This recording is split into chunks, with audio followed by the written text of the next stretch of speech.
Кыл олатының үкі театрының артыстарын кітті бүгін маяға Дмитрий Кудулов атынан культура айымдетін жетігер бейім. Төрдің 5 сылла ебірін қолуыт спектакль бін күрдіребін.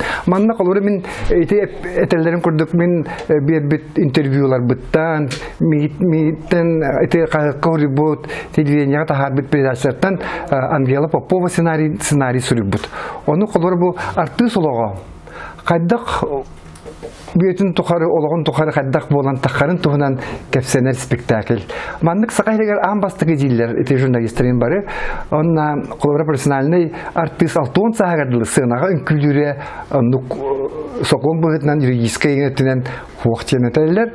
Онан болар мен бейін бұл олықпын үнкіген ағып боламын күйар ола, келені күтті сәргестіген дейін спектакль көрдірек әлдім. Кейі сөбілен талбыт идетін, кірәддәғіттен таңыра құрдығын оран кәлбіт идетін өтін тұқары жоңғы сәргеға еннен жеке көрдірін баран еқтәғ. Артист болын, народный артист болын, бұл үнкүйіт артист болын, жоңғы керені үшігейі көрдірін өтін тұқары еннен жеке баран еқтәғ. Мен бары еқа керені бағарабын, үшігейі бағарабын, әләқ олығы. Театрдарға жүн спектакльдері көрін дейін ұңырабын.